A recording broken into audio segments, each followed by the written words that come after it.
युद्ध किसी समस्या का हल नहीं है। दूर किसी जंगल में दो विशाल राक्षस रहा करते थे। पहले राक्षस का नाम सुंदर और दूसरे राक्षस का नाम उपसुंदर था। वो दोनों राक्षस सगे भाई थे। वो दोनों बहुत ज़्यादा बहादुर थे। वो किसी से भी एक साथ लड़ा करते थे। उसके आसपास रहने वाले अन्य राक्षस उन्हें राजा माना करते थे। एक बार उन राक्षस ने सोचा कि हम इतने विशाल हैं, हमें तीनों लोक पर राज करना चाहिए। बड़े राक्षस ने कहा, हमें तीनों लोक पर राज करने के लिए शिव जी की उपासना करके शिव जी को प्रसन्न करना होगा। बड़े भाई के इस बात को मानकर छोटे और बड़े राक्षस ने शिव जी की उपासना शुरू कर दिया। उनकी उपासना कई वर्षों तक चलती रही। फिर वह भी एक दिन आया जब शिव जी उनकी तपस्या से खुश होकर उनके सामने आ गए। शिव जी ने कहा, हे भक्त, मैं तुम्हारी तपस्या से प्रसन्न हुआ। तुम्हें जो कुछ भी मांगना है मांगो, मैं तुम्हें जरूर दूंगा। राक्षसों के मन स्वार्थ जाग गया। राक्षसों ने शिव जी से तीनों लोक पर अधिकार मांगने के स्थान पर शिव जी से पार्वती जी को मांग लिया। शिव जी को बहुत क्रोध आया।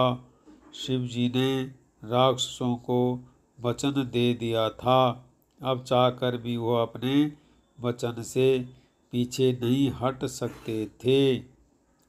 अंत में शिव जी ने पार्वती को उन राक्षसों के हवाले कर दिया। पार्वती को पाकर दोनों राक्षस बस कुछ देर ही खुश रह पाए। फिर उन दोनों राक्षस में झगड़ा होने लगा। झगड़ा इस बात का था कि पार्वती किसके साथ रहेगी। उनका झगड़ा बढ़ता ही जा रहा था।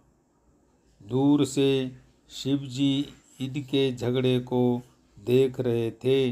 राक्षसों ने सोचा, क्यों न हम किसी दूसरे से इस मामले को हल करने को कहें।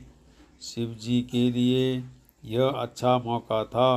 शिव जी तुरंत एक साधु का रूप लेकर राक्षसों के पास से गुजरने लगे। राक्षसों ने साधु को रोका और अपने झगड़े का पूरा कारण बता दिया।